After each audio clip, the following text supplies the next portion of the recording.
Salut tout le monde, j'espère que vous allez bien et que tout se passe bien de votre côté malgré ce qui se passe actuellement.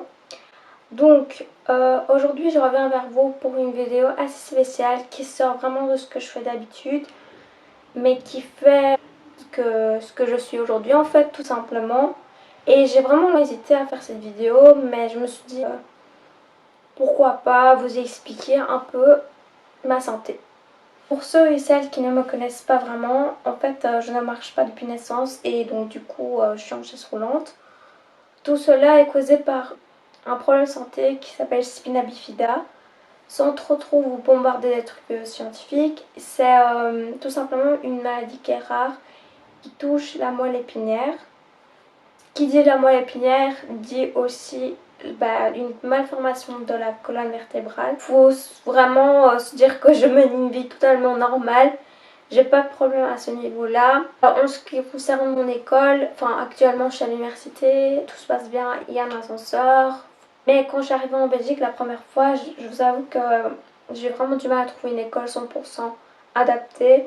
Et je pense que c'est encore le cas maintenant. Les personnes qui sont en chaise roulante, qui ont besoin d'adaptation, ont vraiment du mal à trouver une école et je trouve ça vraiment dommage. J'ai eu la chance d'avoir une chaise roulante qui était électrique, chaise roulante avec assistance en fait, et ça m'aidait vraiment pour les rampes, etc. Je viens d'avoir une nouvelle chaise qui est totalement manuelle.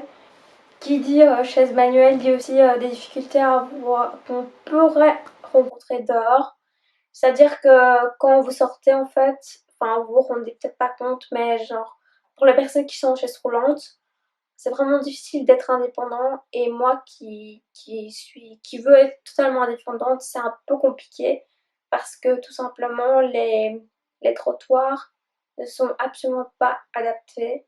Enfin, je veux dire, ça dépend des endroits, mais la plupart des endroits sont pas adaptés et c'est vraiment la même chose pour les magasins. Je pense qu'ils font de plus en plus attention, mais c'est toujours pas 100% adapté parce que moi parfois je rentre dans des magasins et encore des gros trottoirs comme ça pour rentrer.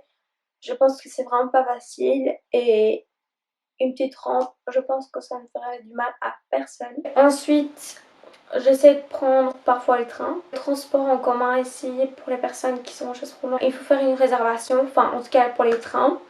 Il faut appeler pour une assistance PMR.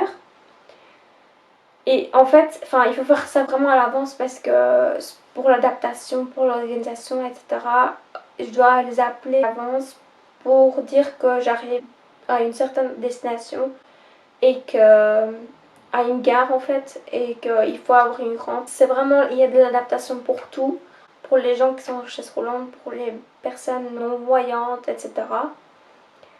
Mais moi je trouve ça un désavantage parce que pour quelqu'un qui veut se déplacer spontanément, c'est impossible parce qu'ils peuvent très bien pas vous accepter parce que c'est pas sécurisant en fait de vous porter, vous mettre dans un train. Enfin, seules celles qui me connaissent savent très bien que je suis pas du genre à mettre ça en avant parce que enfin, en fait, même moi, parfois, je ne le remarque pas le fait d'être en chaise roulante, etc.